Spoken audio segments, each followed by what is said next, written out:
Good evening, Mary. Thanks for contacting me. I saw you in the comments of my videos, and I watched you on Paul VanderKlay's channel. I think 3 times, right? And yes, I've been on there 3 times, right? yeah, and you also started your YouTube channel a few weeks ago, and you have a couple of videos. And there's especially one, I think, where we could have fruitful discussions. The one where you discussed your ladder about relevance realization. And right. I saw also in the comment section in that video that you had a quick discussion with John, especially regarding the deep continuity of relevance realization. Right. Yeah. And right. I think that would be a great place for us to talk. Yeah, because in that video you made the ladder between I mean, it started at the level of very simple organisms. Like, I think you what did it start with already? Was it cells, or I remember you talked about worms? Well, I was taught the ladder was not really about levels of organisms, but rather levels of responses, because even in the higher organisms, those simple responses to the environment go on. So for example, if you'll naturally just move, like if some cold air blows on you and you suddenly feel that, you'll just naturally move away from it. That's a real simple response, and I don't think in terms of that response that it's really that different from the response of, say, a worm, when you dig it out of the compost and it's going to go back in where it's comfortable.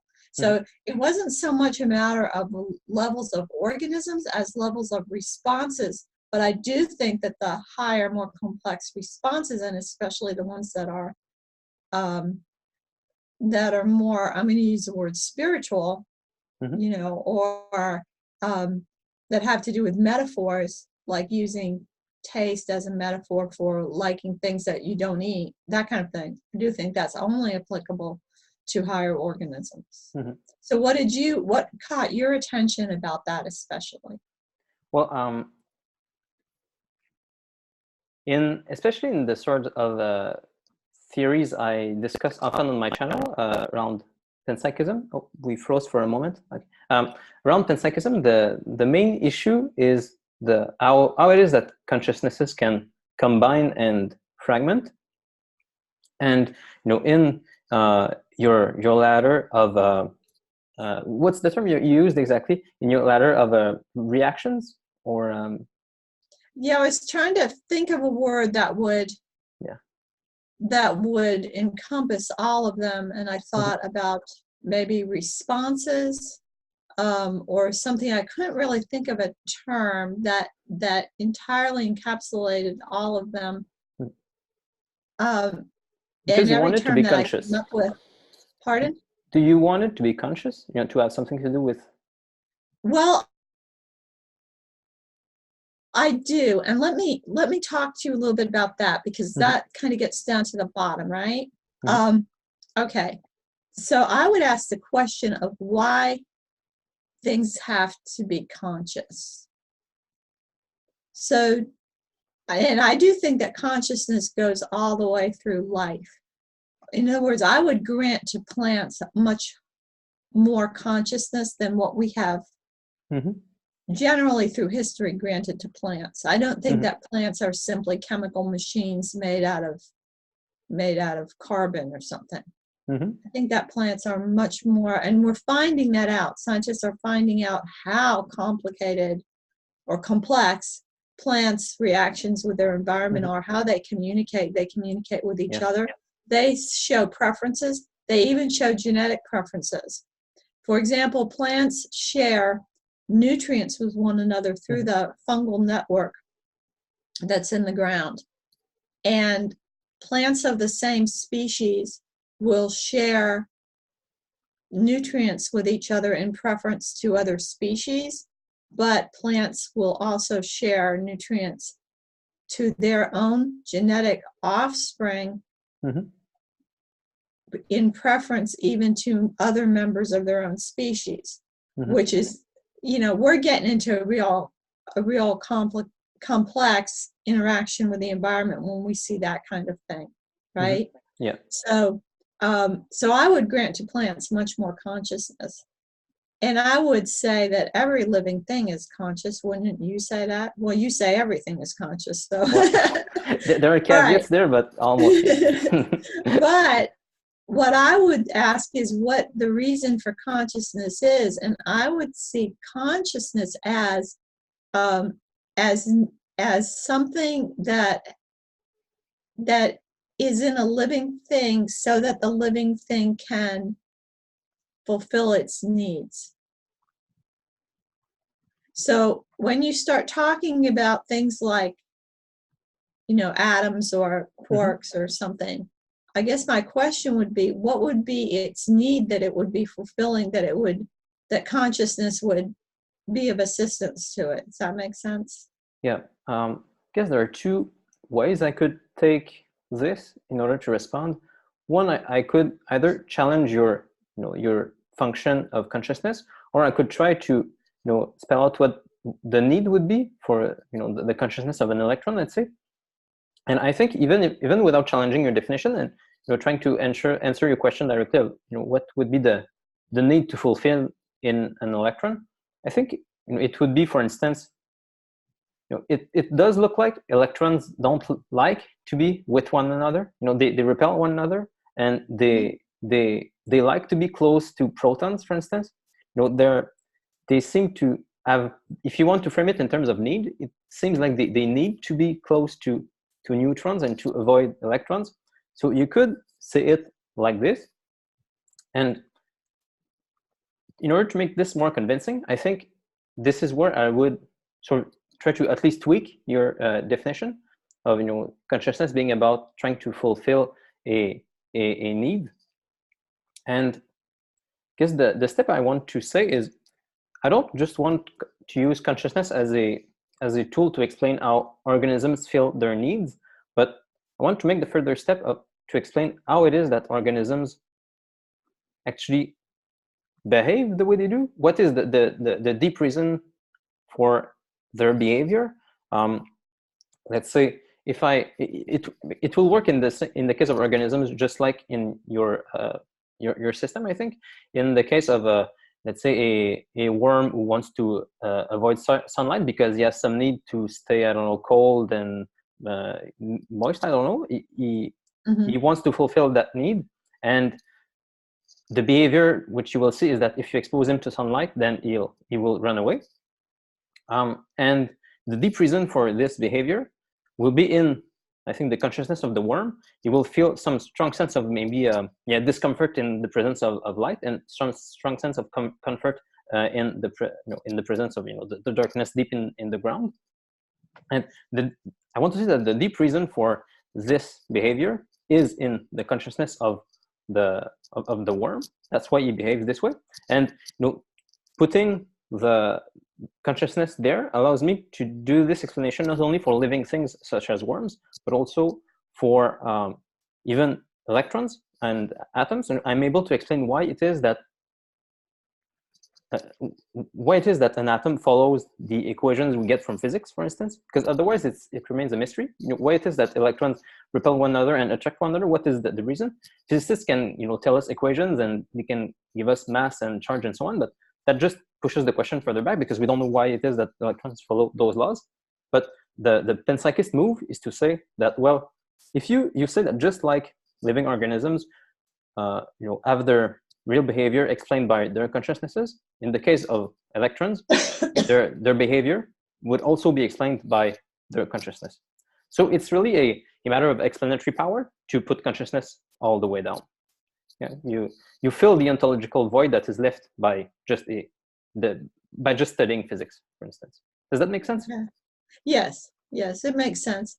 I guess, okay, so let me come at this from another angle. And I think here's one of the things is that I wonder is how we would know, like how we would ever know these consciousnesses. Well, that's a good question. What would you say about that? How would we I mean, we know, going back to excuse me, John Vervaeke's deep continuity, so one of the things that he mentioned is that our participatory knowing.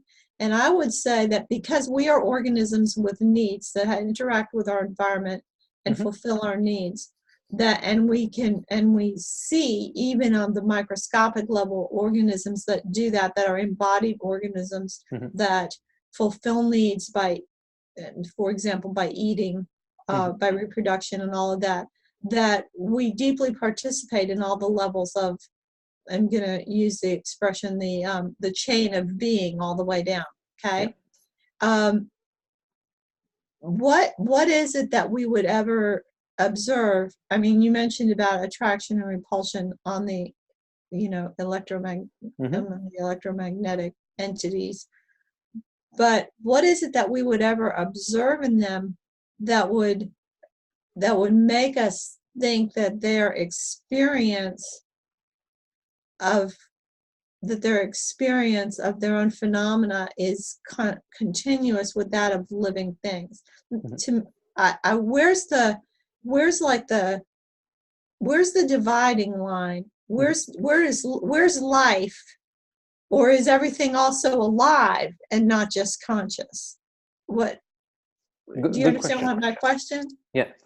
And one thing which may be helpful is I got this from, I think, a video where that's something a physicist mentioned in a video. I'm not sure what's the name of the physicist. Maybe it was Freeman Dyson. I'm not sure. And this makes sense from what we know in modern physics, where things get dicey when you talk about quantum mechanics because it can be interpreted in a different way. But one of the ways in which you can interpret it is that the small particles which behave randomly when we observe them in the laboratory, it seems that they're making choices. Let's say when because when I said that electrons repel one another and they are attracted to protons, it's not actually linear, like that electrons will always repel one another and that protons will always be attracted to electrons. There are statistics involved here which make it seem as if there's always a certain probability that the electron will be attracted to another, that the electron will be repelled by another electron, that it will want to go away from the other electron. But at any given moment, it could or could not choose to go away. But the probability is that it will, but it's just a probability. In the same way that if you expose the worm to sunlight, the probability is that it will leave. And the more time he spends there, the higher the likelihood that he will leave. But this seems also to be what is going on at the level of the particles, where they seem to be making choices, or tiny, small, ridiculously simple choices, but still. And very short in duration. Yeah. Still, it seems like choices. And this is something that Bergson was suggesting even before we knew about quantum mechanics. And even there, as I said, I want to make it clear that things get dicey, and I don't want to give too much weight to using quantum mechanics in philosophical theories, because it's so easy to interpret in many different ways. But yeah, I think that would be the direct answer to your question. Is you can see life, and that's not what directly Bergson said, but that's what Whitehead said, that life goes all the way down and consciousness is tied with life. Okay, so you're not just taking,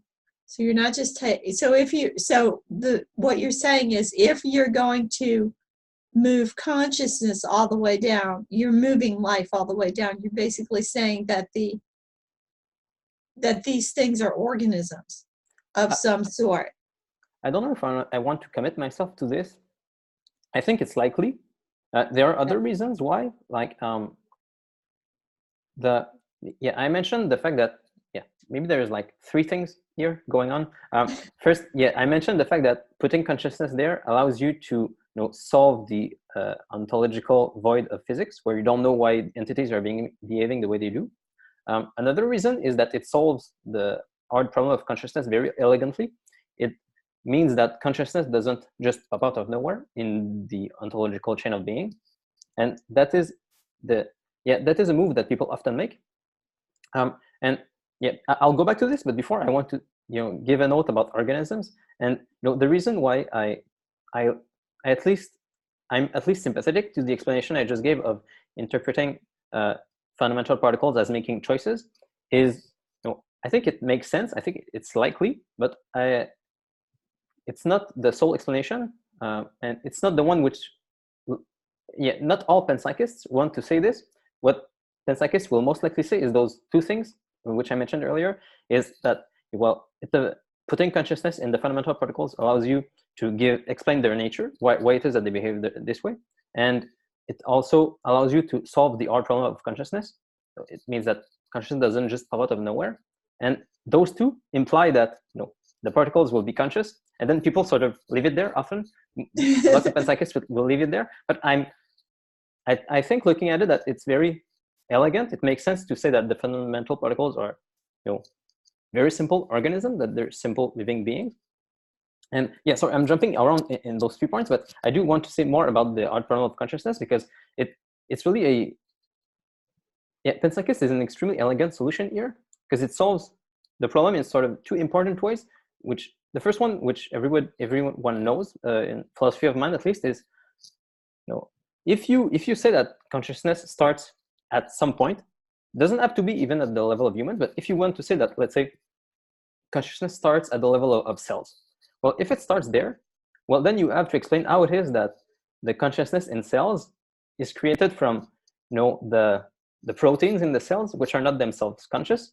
How it is that you can make that jump between, completely unconscious proteins, which somehow become assembled into a conscious organism. In the case of the cell, you get a big, there's a big gap in your worldview. If you don't want to put consciousness all the way down, you need to explain why there is a jump somewhere in your ontology. Maybe it's between proteins and cells. Some people may want to say that only humans are conscious, and then you have to explain why it is that our neurons are not conscious, but the whole brain is conscious. Maybe you have to explain this. And there's also the issue that you have to explain.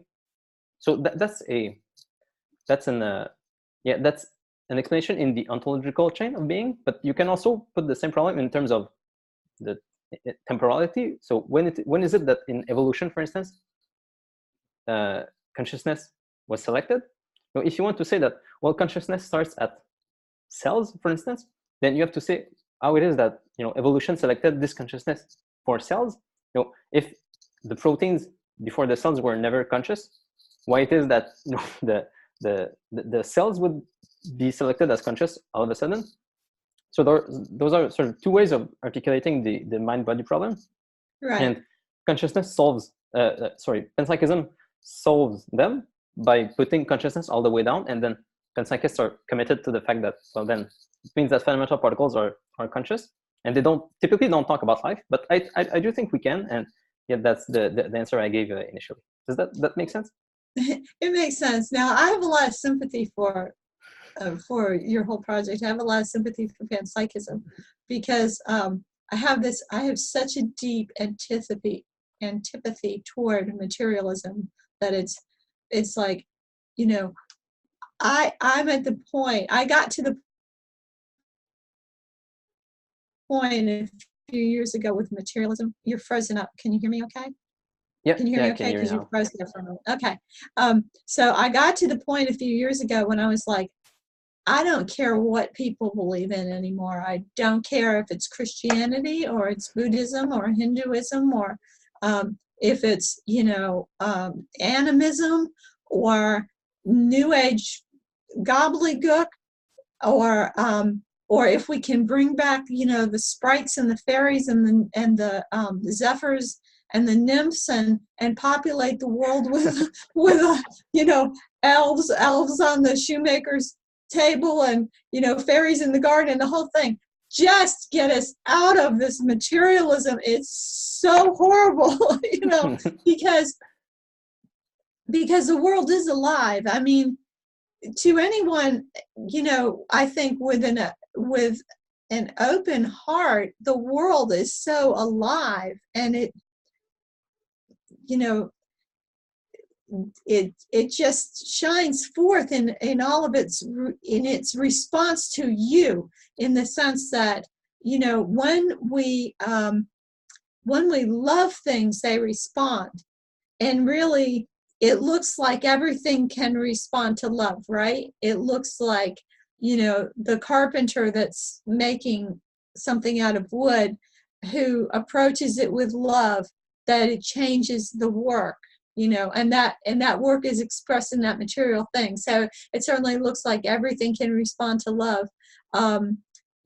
Even when you are cooking and you are loving through the cooking, the people you're cooking for, and also loving, which how do we ever do that in a grocery store? It's impossible. But if you're loving that squash that you took out of the garden, and you loved that squash all the way from a seed through its growth, and now you're preparing it for someone, that it seems like everything responds to love.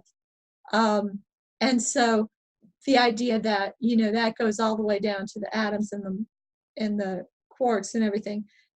I don't necessarily, I have like an intuitive, just, I like it. I just like it because I like the kind of world that it gives us. And I've always felt that I lived in that kind of world anyway. so that's why I come in at emotion, from an emotional level. I guess you'd call that emotional, intuitive, whatever. But there's a different aspect of it that I'd like to come at, and that is, I really do like John Vervaeke's idea of the deep continuity, which I know he got from someone else. But I think the deep continuity idea maybe can explain this also, and possibly connect up with theism better, or you could tell me if you think it's better, possibly connect up with theism in a more classical way, which doesn't necessarily make it right, but I just want to play around with that idea for a minute. And what I want to do it in the context of would be thinking about this ancient idea about the great chain of being, okay? Which a lot of people, when they hear this idea of the great chain of being, they think of it, we're just talking about links in a chain that is static and not as a dynamic system. But the ancient idea of the great chain of being was not just, this thing, this thing, this thing, this thing stacked up, and being able to say, okay, well, this is more complex than this, and this is vegetative life with vegetative souls, and this is animal life with animal souls, and this is human life with rational soul, and then there's angels, and there's God. That thing. It is a dynamic system, and E.F. Shoemaker especially pointed this out in his book, A Guide for the Perplexed, where he talked about, okay, you can start at the top or at the bottom, and that's why this pattern of being of both the eminence and the emergence, it's that working inside of us, as John Vervaeke has pointed out in his series, that's how we work with things coming. It's not top down or bottom up, it's both and all the time, constantly in our consciousness, right, even, and in relevance realization.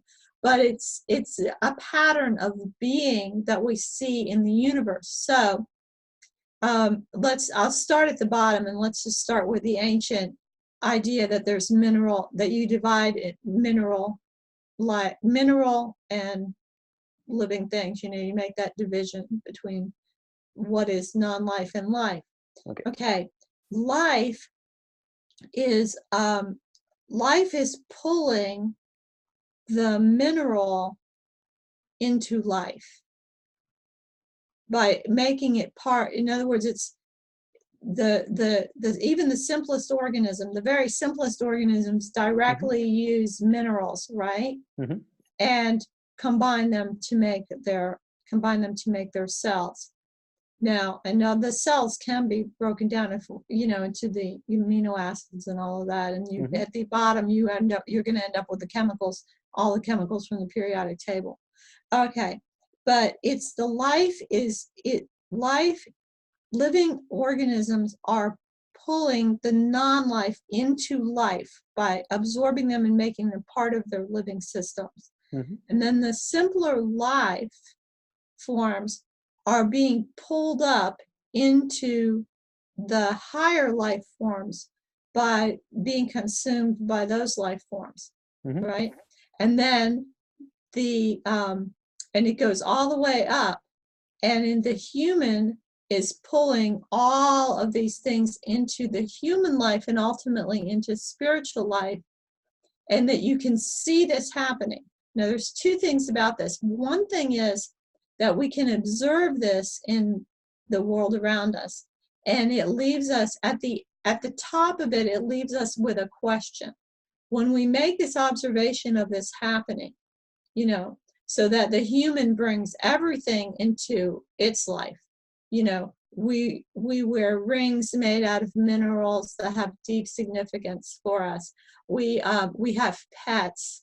We garden. We farm. All of this, all of life. We're bringing it up into the human life, and then at the top of it, this is like the Thomistic move, right? At the top of this, when we observe it, we're left with a question.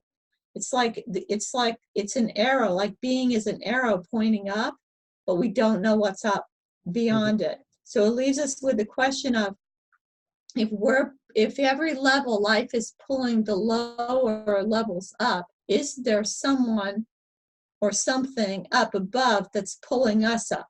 Okay, so that's that aspect of it. But I want to give another aspect of it that goes into your concept of the fall, right? Which is that while we do see this going up, we see that there's not a linear progression. So the simplest organism will die and dissolve back into that material layer, right? Yep. And that's true of all the organisms all the way up. They'll fall. Even within that chain of being, you have lower life forms consuming higher life forms. Yep. So it's not like it's not like just up, but it's like this falling down, going up, falling down, going up. Okay? Yeah. And so it's a pattern of resurrection, of death and resurrection, all through the whole chain of being. Is a dynamic pattern. And so this kind of pattern opens up the question of whether that pattern in the natural order that we see is also the pattern of the whole cosmos in a way. And I think that when the scripture says that creation was subjected to futility, that's speaking to that constant. It's as though nature is. It's in Romans, the 8th chapter. Okay. The whole creation was subjected to futility. You know, there's a lot of you know, these mysterious things in the scriptures that you kind of touched on when you talked about the fall, and how the fall can be understood in terms of this creation where the lamb was slain before the foundation of the world, right? What does that mean? You know, and when I had my talk with Karen, I don't know if you saw my talk with Karen Wong. I saw a discussion you had with someone else, I think, with Karen and with someone else, but not the one. I talked to Karen, I talked to Luke. I'll have to watch that. No, I don't think I saw you with Karen alone. Well, we got into, you saw the discussion with Karen and someone else, a third person. Yeah. Oh, but I had a discussion with Karen, just Karen and I talked together without a third person, and we were talking about creation. And so one of the theological controversies within Christianity, it is, and you kind of alluded to this, it's whether we're living in plan B or plan A, right? Yeah. You know, and you know, my personal, you know, take on that is that this was always the plan. You know, it's not like Adam and Eve sinned and God went, whoops, I gotta figure something out here. but this was always the plan. Mhm. But that if we look at it in terms of time only, from the human perspective, it's like it makes no sense. So when you look in the book of Genesis and you see you have two creation accounts, right? And in one of them, in the first book of Genesis, or the first chapter of Genesis, everything's made before the humans appear, right? Yeah. In the second book of Genesis, the man is already there, and God is bringing the animals to him as they're made and asking him to name them, which that's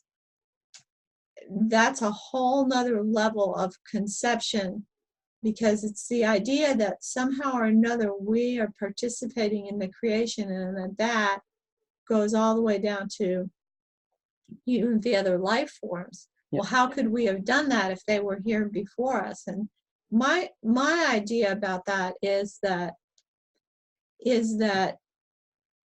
the creation itself, at the time of creation, because with God it's all the eternal now. There is no time for him, no time passing for him. That the way that creation is, the way the cosmos is laid out, is actually the result of our fall, even when it's before. So creation, redemption, and justification are all one act of God's love. And his love, his expression of love, is in giving us our freedom, but that our free choices, both good and evil, have made the creation the way it is. So that when you look at, sometimes we think about the monstrous animals, and all through all of the mythology of humanity, the monstrous animals are in us anyway, right? Right? Yeah. The monstrous animals are within us, as well as being out there in nature. So, but it's like we contain the monstrosities, we contain the parasitism, because we can act parasitically. So we contain the parasites.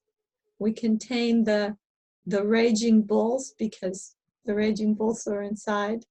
We contain, it's like all of these things that are out there, even maybe like the terrible lizards of the past, and maybe even the volcanoes, maybe even the tsunamis, maybe even all of these things that are in the physical world, really a manifestation of what is in us, and that it physically manifests what we actually are.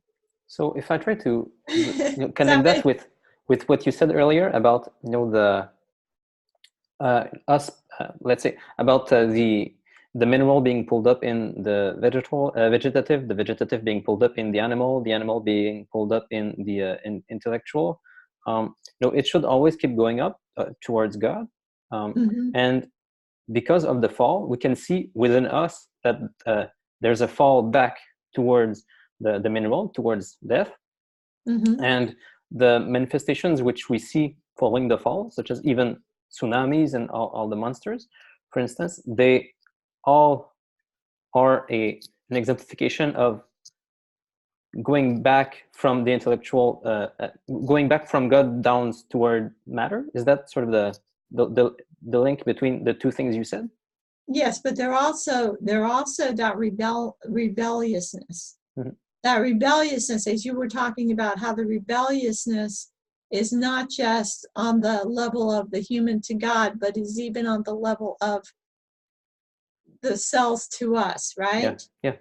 So then that accords very perfectly with what classical Christianity has always said, that perfection after the resurrection, that perfection in the resurrected body means that the physical then is truly subservient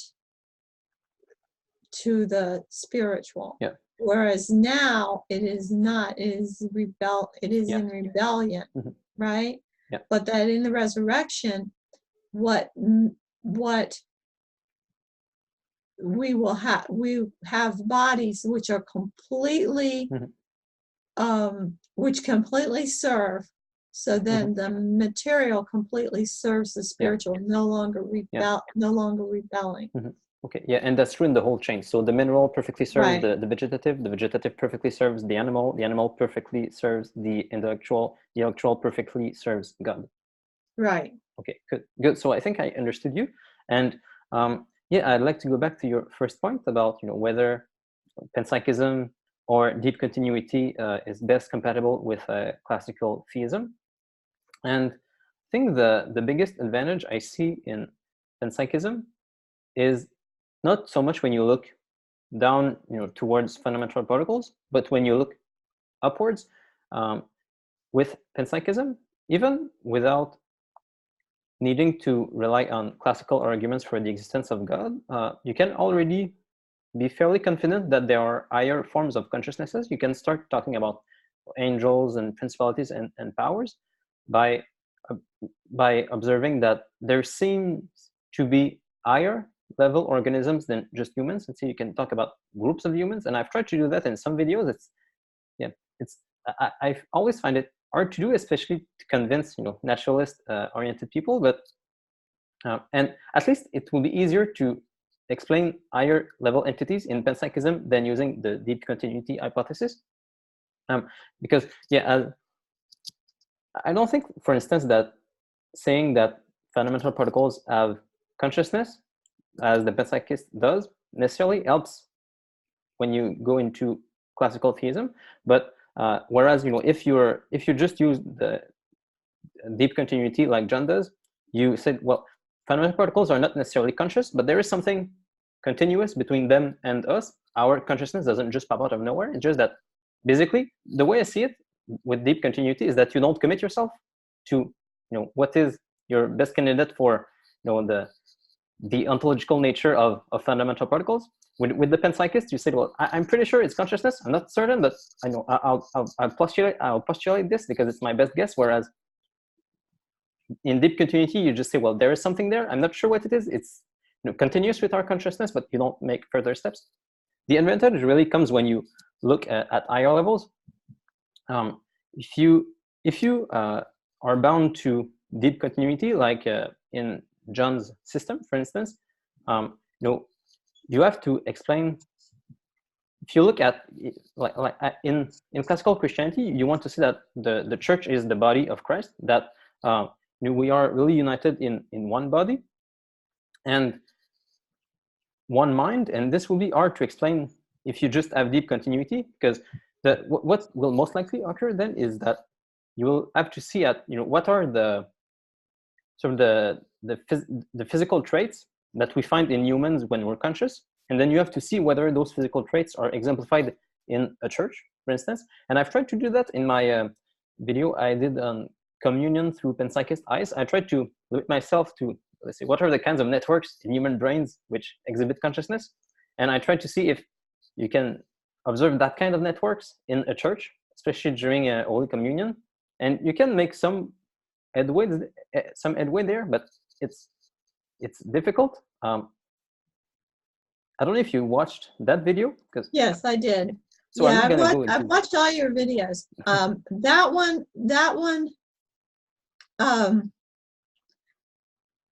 Here's what I think would help you with that.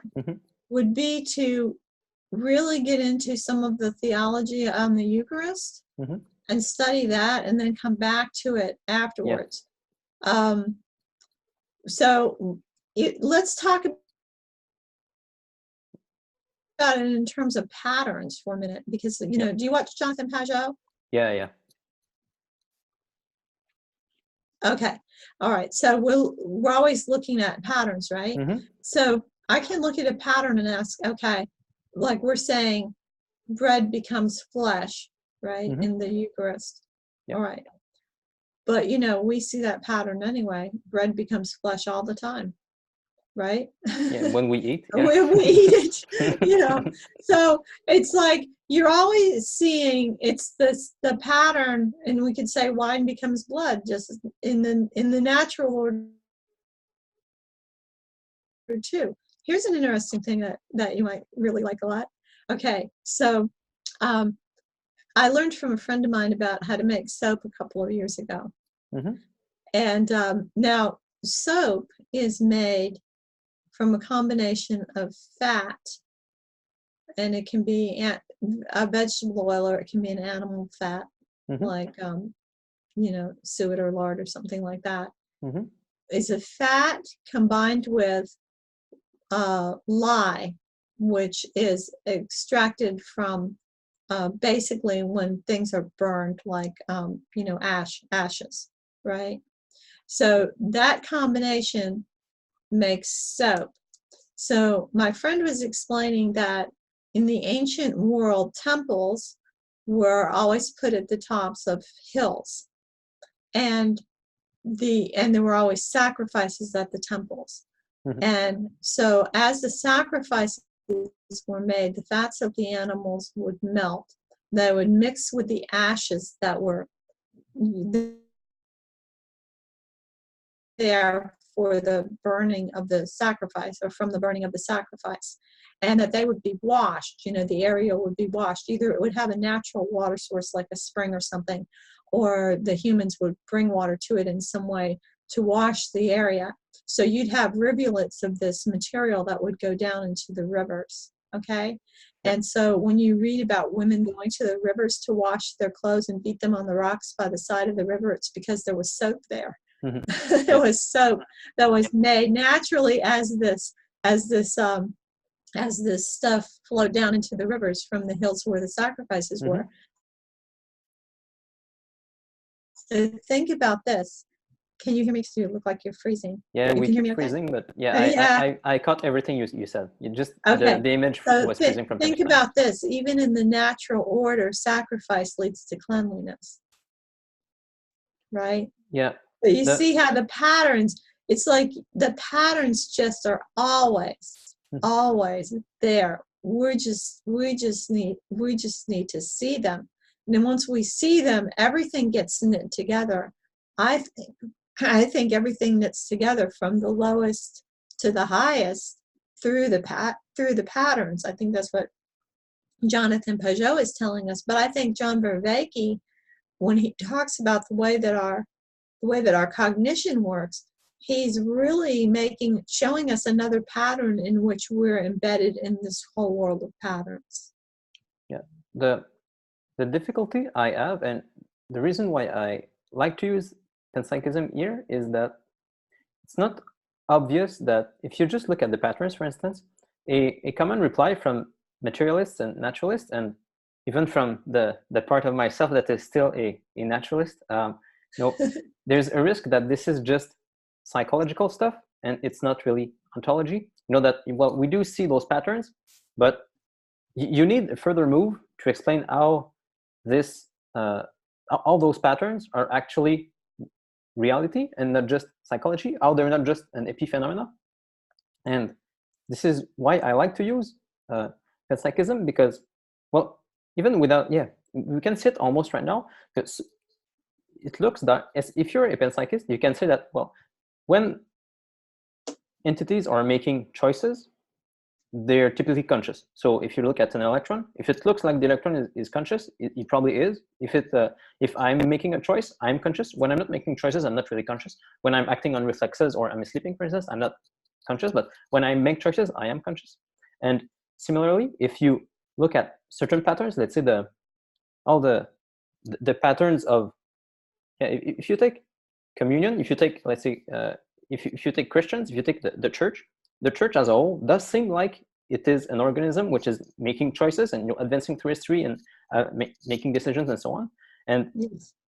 This pattern is not just a psychological epiphenomena where we see nice patterns here and there, but within panpsychism, it's easy to say that, well, just like all those other patterns are conscious, the patterns you see in the church are really conscious. It's really an entity with which you can interact and so on. So this is think the practical move which a panpsychist can make to turn those patterns into ontology. Whereas, yeah, I'd be curious to hear how it is, in your system, where what would be your move to answer the people who are worried that all those patterns are just psychological epiphenomena and that they're not real ontology. Well, I think I think the expression "just psychological" should be completely deconstructed, because okay, it's like, what is psychological? What do you mean when you say psychological, and why are you putting that "just" in front of it? I make you justify that "just" in any way. Yeah, it will probably come back to your hatred of materialism. There's a distinction between what is material, what you can touch, what is real, and then what is Oh, so only what you can touch is real. Now, John Vervaeke does not agree with that. Is E equals MC squared just psychological? Yeah, that's a good question. And so what we're getting into really is the question of how spirit interacts with the material world. That's really what we're getting into. And does the material world have to be conscious all the way down in order for spirit to interact with it? But I guess I could make your move of doing the analogical thing, and I'm not really even arguing with you. I'm just just playing with the ideas. Yeah. But I could make your move and say, well, here you are, a unified person, a unified organism, right? You interact with other organisms all the time, and you even believe you're interacting with organisms all the way down in your own being. But you also you can interact with organisms, and you can interact. We'll just take the materialist view for a minute and say that you are alive, but that your pen or your cup is not. And then say, well, just like you're able to interact with other living things, and you're able to interact with non-living things, that to say, well, how does the spirit interact with everything? It's the same way. The spirit can interact both with the material, non-living material, and can interact with other living things. So it's not a barrier. I think the consciousness issue or question at the level of how does consciousness emerge is, I would say that if there's a top that goes beyond human consciousness, which we both agree there is because we both believe in God, okay, that there's something reaching down as well as things that are reaching up. So we're not putting the roof on the emergence at the human level, right? Mm-hmm. Yeah. So, or even at the level of the physical universe. Mm-hmm. So the reaching down, the creation for a Christian, this is not just that God pushes everything at the beginning, right? It's that God, it has a purpose in the creation and is pulling the creation towards that purpose, which explains this thing that John Vervaeke says about intelligibility. Because one of the points he makes is that things that are emergent things are always intelligible, right?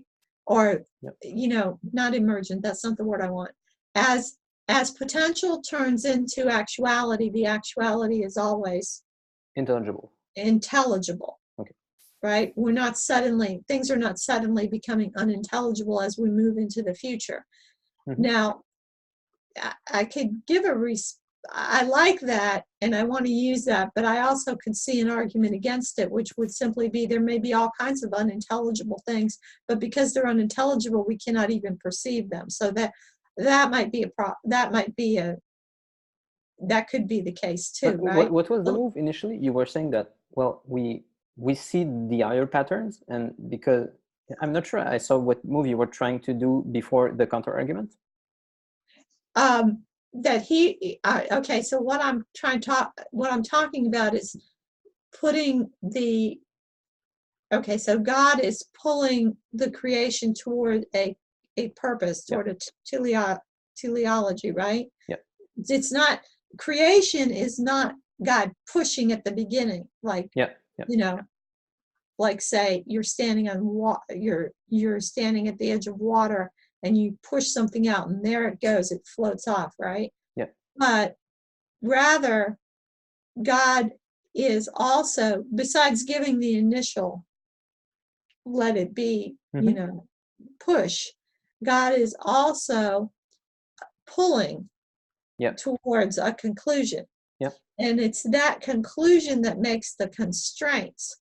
And the constraints are what make the intelligibility. Okay. Does that make sense of what I said? Yeah, It's I think so. It's the constraints that make the intelligibility. But I was also saying that someone could argue that there may be all kinds of unintelligible things also happening, but because they're unintelligible, we do not even perceive them. That what is constrained is our ability to perceive. And we are only going to perceive what's intelligible anyway. So, and I think I understand you, and I agree with you, but I'm not sure how this answers the issue we were dealing with of, you know, how it is that we can justify the ontological existence of higher patterns. Okay. Well, that's not what I'm trying to do. Okay. What I'm trying to do is give an explanation for how we make these, for how there are discontinuities in the chain of being. Okay. At the point of, like, that there could be a break between what is unconscious and what is conscious. Okay. And that there could then be, you know, so you could have these breaks, or between non-living and living, if you want to put it that way. That it is that God, you know, in other words, I'm saying that it makes a difference. It can make a difference in this explanation for why the fundamental particles would not have to be conscious and yet can behave the way that they can. Okay, I see your point. All right. That which in your ontology with its fundamental particles, there still has to be a ground of being. Yep. Right? And you would say that is God. Yep. Okay. So what I'm saying is, okay, so you've got the ground of being, you've got God. This God is personal. This God has a purpose, has a teleology for the entire creation. So that could explain why things behave as they do, because of the constraints based upon his purpose that God has put into the creation. In other words, what I'm saying is, I guess that, and the deep continuity that John talks about, I think is very compatible with the concept of the great chain of being. All right? Yeah. And it's even compatible with the concept of the incarnation. It's really very close to the great chain of being concept, if the great chain of being is seen in a dynamic way, like I was saying. I think, right? What John would answer, I think, and from my second conversation with him, that sort of the move he was making is the chain of being stops pretty quickly when you get above the level of humans, because you know, the properties which we exhibit when we're conscious seem to peter out if you get to higher levels. So, you know, he was talking about, for instance, you know, if you take a certain group of humans in a collective activity, he was willing to grant that, you know, maybe there is a collective.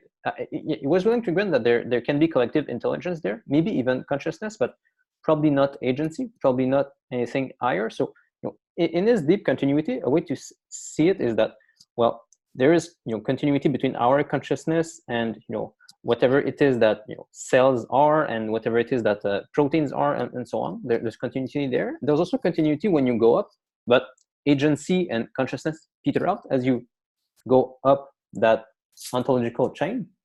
Okay, how would we know if there was agency there?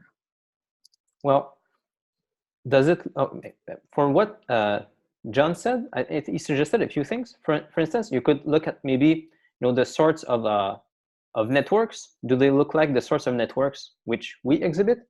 Or you can also maybe, I don't know how this would work in the case of groups, but in the case of let's say humans who have split consciousnesses, you can maybe ask questions to the other consciousness and see if it knows things which the other consciousness doesn't know. And apparently there are empirical investigations on this.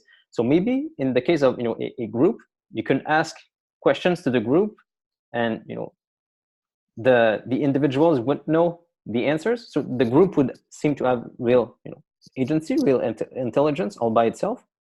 And maybe you can see this in the case of a church. Especially if you look at long time spans, it does look like the church can have agency. It can grow, it can shrink, it can expand to other locations. It can make, it seems to make decisions and so on. So maybe you could try to make that move, but it's harder to do than within panpsychism. So, but now I'm trying to see exactly how your response. When I was trying when I was saying that those are just patterns, or there's just psychology, I'm trying to see how you could address that using that response, and maybe you can help me out there. Okay, well, so let's talk about placebo effect. Yeah. All right. So placebo effect has to be measured, and then it has to be it has to be adjusted for in the final results of any medical trial, right? Yeah. So even though anybody with a brain would say that's probably the most interesting part of the whole medical trial is the placebo effect, right? So now there's more and more studies on the placebo effect itself. So the question of whether there's anything that is quote unquote just psychological, in the sense of just psychological meaning not real, because if it can have a measurable effect in the physical realm, it's got to be real. Like Paul VanderKlay says, what's real is what governs. So that's what I'm thinking of when you're talking about the group, the collective intelligence that comes out of the group. So so John Vervaeke is saying the collective intelligence emerges from the group, but it doesn't seem to have agency.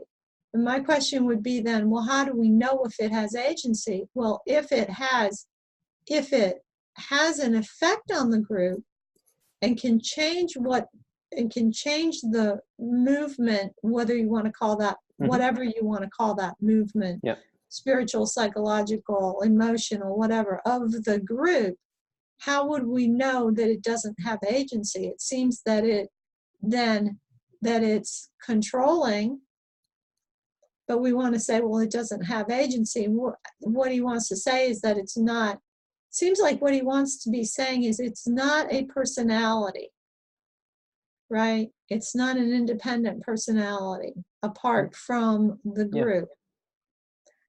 Okay, but I think that's a different statement than saying, well, it doesn't have any agency. It seems like it has agency. I don't know if it has personality. I think Jonathan Peugeot would say that, a riot has a personality, a mob mentality has a personality. Yeah. Uncle Sam has a personality, is an entity of some sort. Now what we're doing is we're just saying there are spiritual entities.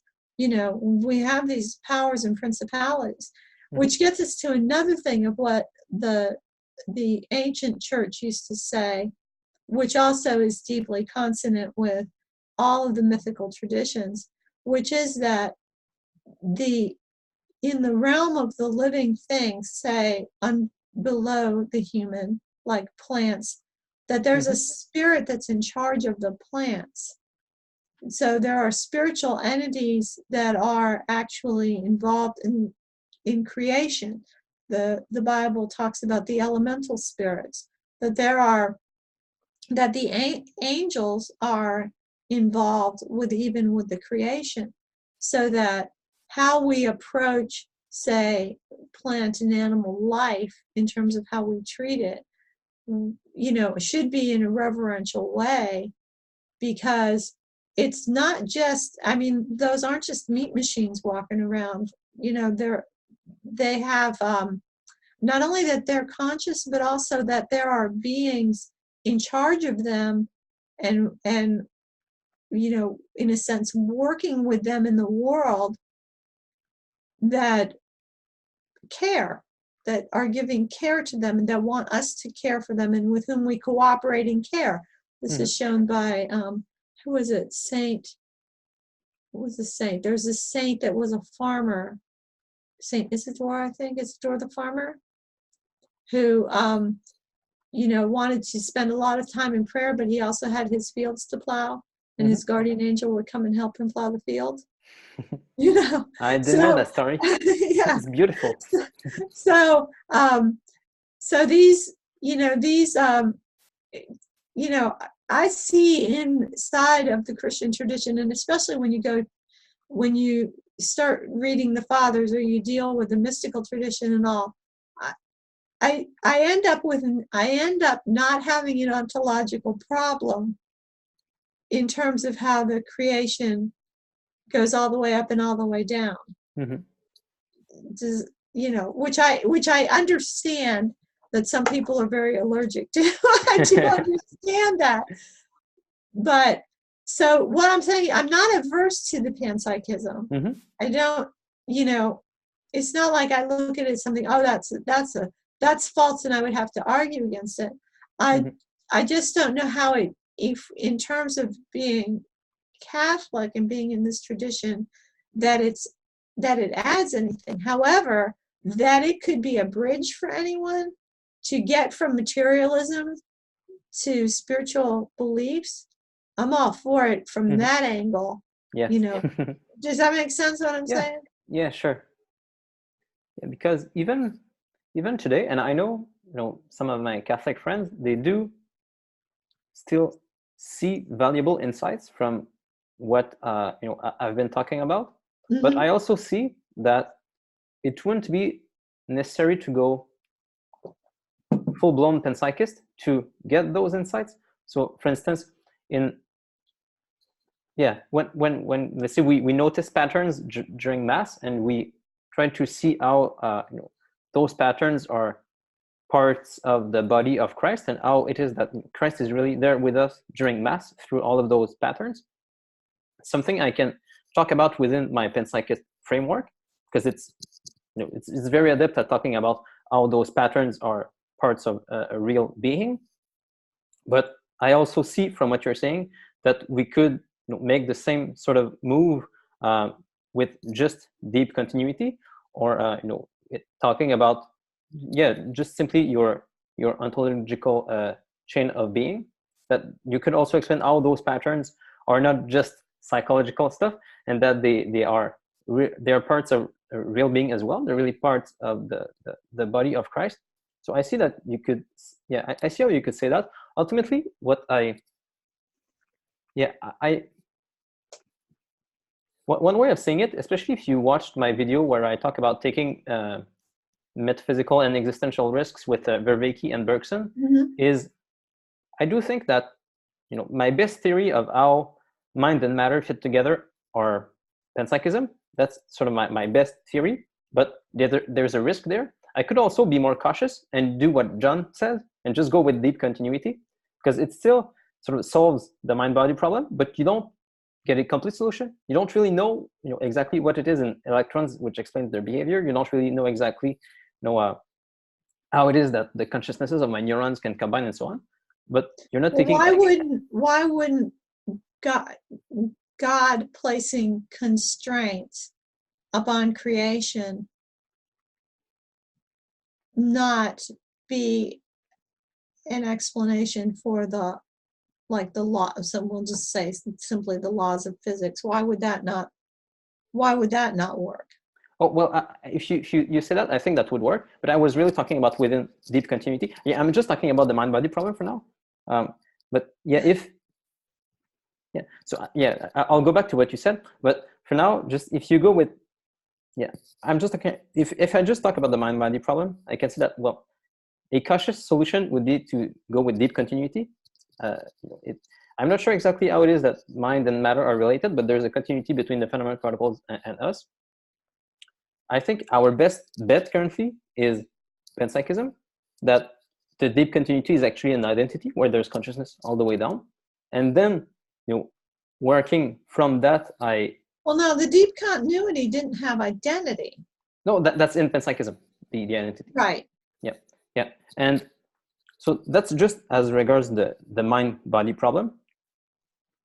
And now to get to classical theism, I think either way, whether you're a panpsychist or you just go with deep continuity, you will need to appeal to the classical arguments, like the classical proofs from St. Thomas and things like this. You will need those either way, and from there, then you can invoke your point, to explain how it is that let's say the laws of physics are explained by constraints being put by the by the ground of being, by God. Then I think you can explain it, and this explanation would work whether you're in deep continuity or in panpsychism. What I should say is that it's slightly easier to understand within panpsychism, because there's an interesting proposal in panpsychism coming from atheists who still want to say that, well, maybe the universe as a whole is not conscious today, but it probably was in the past. And the move is to say that, well, at least when at the first few moments, time solves all their problems. Time always solves all their problems. The idea is that if you look at the constants of physics, they're so finely tuned that you need an explanation for this. And if you're a panpsychist, you can say fairly easily that, well, the universe as a whole as a consciousness. Sorry, did you catch? Yeah, back up a sentence, because you froze there for a second. Sure. What the panpsychist can say to explain the fine-tuning problem is to say that, well, in the same way that I am a consciousness, which influences the lower consciousnesses of my body, so I explain my behavior by using my consciousness. So the behavior of my end, for instance, is governed by the behavior of is governed by my consciousness. Well, in the same way, the universe would be governed by its consciousness. So the constants of physics would be explained by the consciousness of the universe as a whole, who set those laws at the beginning of time. And this is not a classical theist position, because you could still be just a deist. But let me say something about that, because I have a question about that. Sure. Okay. Sure. What was the relevance realization going on with this universe's consciousness that made it decide on this particular set of constraints? I have no idea. Because wouldn't all the possible sets of constraints be combinatorially explosive, and wouldn't the universe have to be able to realize the relevance of this particular set of constraints? Yeah, I don't think that would be an issue. And I'm very much tempted to keep going on your question, because that's something I've been wrestling with recently, especially after talking with John. Way to bring this up is, I'm going to wrap up what I just said, because it's almost over anyway, and then I'm going to move to the thing I'm excited about. So whether you go with panpsychism or with deep continuity, then you will eventually need to make a further step, going to classical theist arguments for God's existence, and not just talking about higher consciousnesses, but talking about the ground of being, or the highest consciousness, logos himself. But I think it's slightly higher to do, as moves within panpsychism, and as you said, even existentially, to get away from materialism, and as a step toward classical theism, panpsychism can help. So that's the sort of the way I see it. I'm more confident in panpsychism than not, but I'm not. I don't need to be 100% committed to panpsychism. The idea is I just need all my most likely candidates for a worldview to point roughly in the same direction for need to be able to live my life. And it seems that all my best theories of how the world works are all pointing towards Christianity, and especially Catholicism. So I'm not sure exactly which is better as a theory. Whether is it St. Thomas? Is it like Neoplatonist or Augustine? Is it Bergson or Pierre Teilhard de Chardin? I don't know exactly, but they're all pointing me towards the same direction. So I'm not that worried. But yeah. So I think So I agree with your points. And now, if you still have time, I'd be really excited to talk about divine simplicity here, because I think what? Divine simplicity. Oh, just 1 second. I have one other thing that I want to mention to you, and this is to the whole point about John Vervaeke talking about this, this intelligence, the collective intelligence emerging, and the question of whether it's intelligent based on having its own agency, etc. Mm-hmm. And so I'm going to make a move here of saying that in some of this conversation, we're really using a very masculine sense of what it would mean to be intelligent and to be an agent. Okay? And what I want to bring out is that there's another way to be an agent, and that is to receive, to be receptive. The feminine, in the feminine archetype, especially thinking about, we can always go to the Blessed Virgin for our icon of that, right? So that receptivity as opposed to the activity, the masculine, that it seems like in some of these conversations with our question about whether there's consciousness, it has a lot to do with whether something can be an active agent, and doesn't ever address whether something can be be receptive, which is also a kind of agency. Yeah, I never thought about that. I'm so happy you mentioned this. Yeah, I'm gonna have to think about this for a while. This could be very useful. Yeah. Okay, and so one of the things, yes, the Blessed Virgin is always useful among many other things. We're thinking about the creation as a receiver of the agency of God, as receptive, so that can go all the way down. All right. Yeah. That pattern can go all the way down. That goes, so in relation to God, the entire creation is feminine. Yeah. All right. And the Virgin Mary is the icon. She's the summation of all of the creation. So the creation is, and I like it, John Vervaeke said something at one point when he was talking to you, and he was talking about he mentioned it, and I started laughing when he said this, because he was talking about the Big Bang, and you know what he said? He said that the Big Bang was pregnant. The Big Bang was pregnant with everything. Yes, because the universe was pregnant with Christ. So the pattern, that's another aspect of the pattern, which you men don't talk quite enough about. But well, that's good, especially I think with relevance realization is a lot about accepting patterns. It's a lot about there's a sense in which it is something more feminine than masculine, in seeing things and accepting things from the world, whereas it's when you act on those that you're making more of the masculine move. And of course the two are always linked. I'm gonna have to think about this for a long time. Oh yeah. You can go off, like Jordan Peterson says, go off and think about that for about 5 years. Thanks, that's really cool. Thank you. And if you still have time, we can say a few things about divine simplicity, because it's something I've been really wrestling with, and especially with what you said earlier, I think that's something else you could really help me with. I think John made a good point in our second discussion, where, especially if you're going to explain, let's say, as we mentioned earlier, how it is that the fundamental protocols, why is it that the fundamental protocols behave the way they do? and you talk about the fact that it comes down from constraints set up by God. And a danger here, which John John mentioned, is you don't want to explain things by more complex things.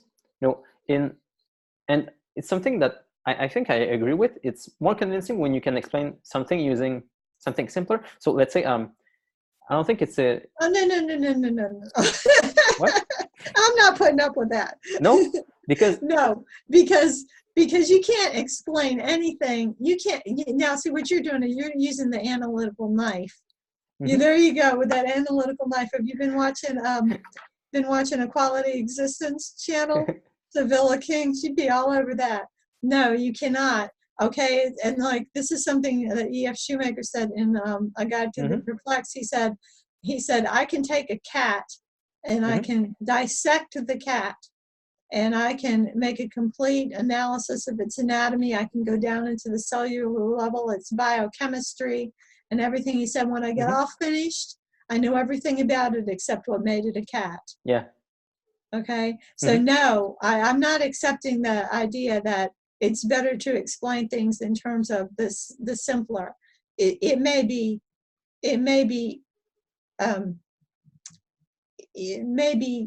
easier, or it may have a certain utility for what human beings want to do. That's part of what gives us power over nature, all right? But it's also what creates so many problems. It creates so many problems of people even being able to look at ordinary things in the human system. So, for example, I advocate for people to grow as much of their own food in their own yard as they possibly can. And I'll have people say, well, I have a bunch of trees in my yard. I don't have enough shade. And then I'll say to them, there's this wonderful invention called a saw. They even make chainsaws. And you can cut trees down and you can let sunlight in. But a lot of times the reason why people want the trees in their yard is they want deciduous trees in their yard because in the summertime they will shade their house. And in the wintertime they will drop the leaves and let the sunlight come onto their house. And I understand that. And they think that they're saving energy. But that's the reason they think they're saving energy by having the trees versus growing the garden is because they don't realize how much energy it's taking to bring them their food that's at the grocery store. So you see, you're always going to make errors in your analysis of something whenever you pull something out of its entire larger system. I actually agree with you. That's why I don't like that move that what we always have to do is explain things in terms of the simpler thing, and that somehow or another we have a more secure base of knowledge to work from. I just don't agree with that. I think you have to go in both directions all the time in a dynamic way, or you're never really going to understand. Yeah, I agree. Because you can't understand unless you're standing under something, which means you're looking at the larger system. Yeah, I agree. It's my bad for not being clear about what I mean by simpler. Maybe useful language here is what Bergson said about analysis versus intuition. I think I'll use those terms instead. It's if you just do analysis, which for him is to break things into the component parts and then try to explain, the whole in terms of the component parts. This has some use, as you mentioned, for, let's say, allowing us to control matter and do useful things there. But this is analysis, and it won't work for everything. And if you take the cat, for instance, you can analyze the cat in terms of its component parts and everything, but you won't know as much about the cat as if you use your intuition instead. If you try to interact with the cat and try to put yourself in the mind of the cat, you will actually know more about the cat, and you will be able to solve a bunch of problems which you wouldn't be able to if you just looked at the component parts. And the issue for explaining things, I think, here is, let's say if I take the precise example of explaining how the constants of physics, or how the fine-tuning is explained by the constraints set up by God, is I wouldn't want to say that, let's say, God was somehow, let's say, doing particle physics and looking at calculations to figure out which way the particles should go and so on, and he considered a whole bunch of things, and in his very complex mind, which is sort of large and all-encompassing, that inside that from that very complex thing, simpler things would trickle down, because at least intuitively, maybe I think I'll try to say the sort of explanation which I would like has to do with divine simplicity, that somehow God didn't have to do all of those complex calculations and so on, that just by being love itself, by being the very way in which things can exist, what is actually simple, you take divine simplicity, the attribute of divine simplicity, that God is very simple. He's not a mind composed of all kinds of calculations and so on, that is one simple thing. And from this simple ground of, I shouldn't say thing, from this simple ground of being, then more things that seem more complicated, or things which have lots of parts, can trickle down from that. So I don't know if I made my point clear, but Okay, so let me help you with that point, because I think that's a good point. Okay, so let me come at the reason why we talk about divine simplicity is not because we don't believe that the mind of God can encompass complexity.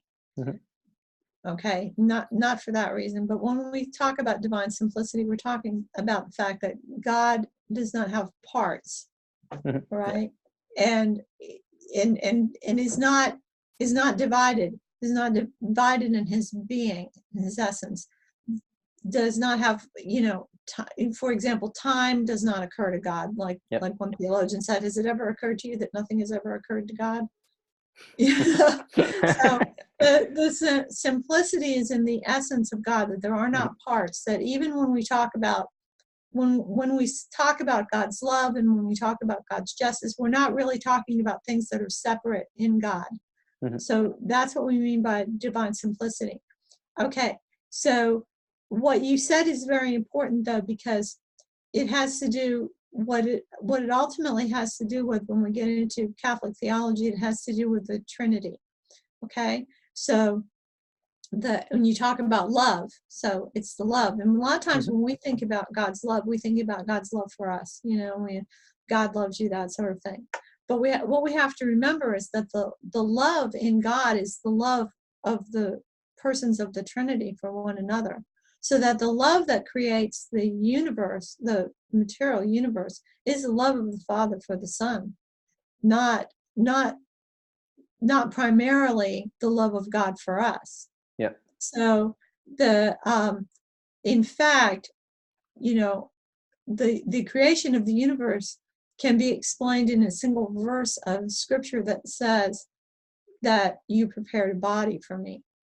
So the Father prepared a body for the Son, and that body prepared for the Son is the entire cosmos, is the entire material cosmos. So, and including all of the conscious creatures in it.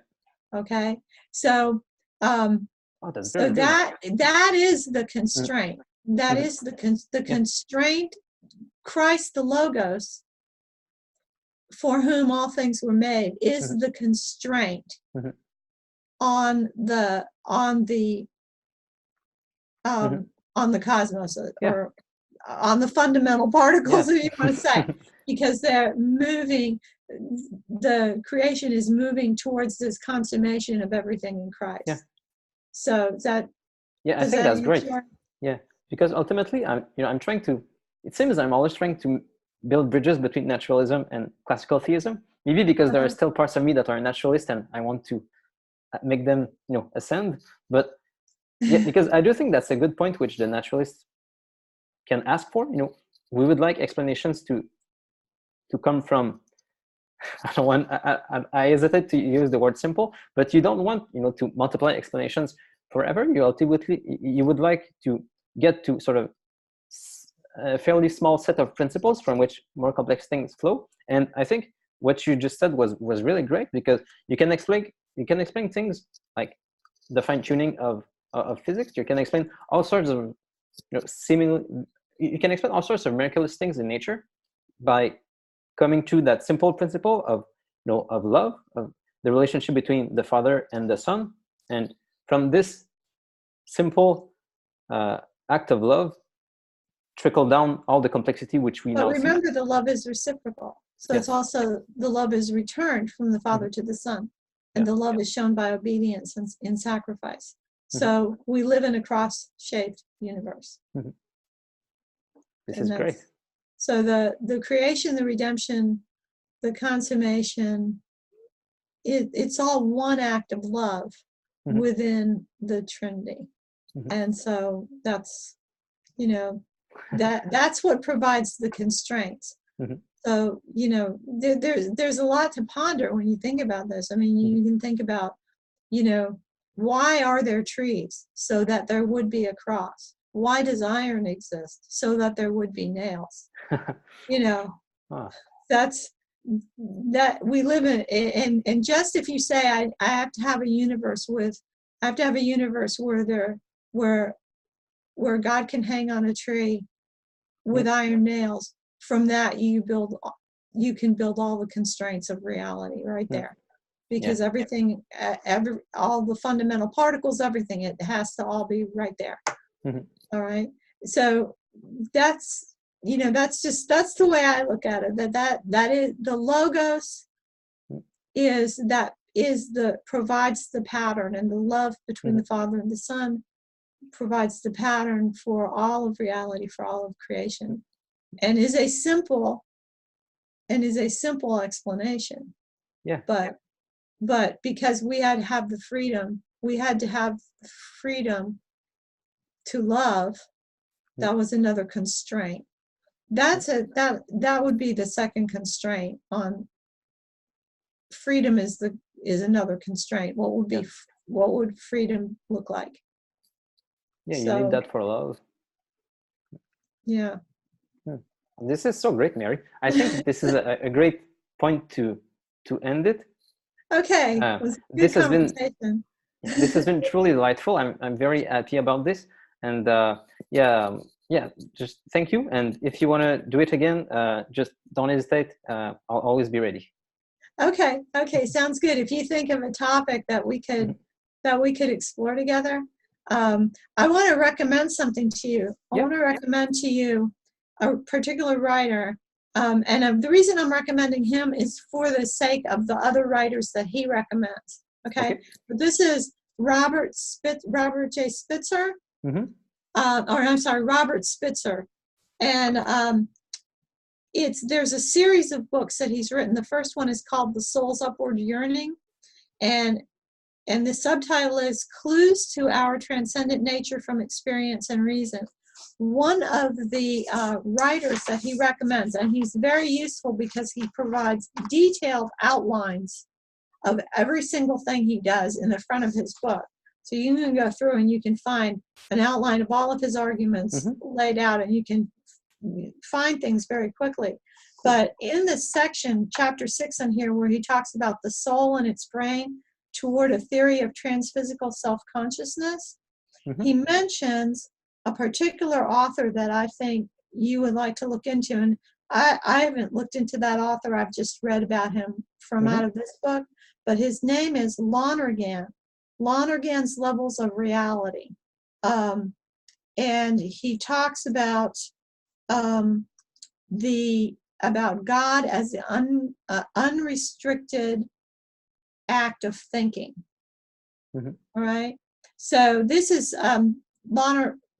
Lonergan's proof of God has set the minor premise is the totality of reality is completely intelligible. Right? And then his conclusion is if the totality of reality is completely intelligible, God exists. All right. So this doesn't this all sound like stuff that you would really like? Okay, so I'll have to look into it. You could look into this book by Robert Spitzer, or you could look into, if you wanted to, look up this author Lonergan and see what he has to say. I think that would be useful. All right. Thank you a lot, Mary. All right. Thank you too for the conversation. God bless. Bye. God bless.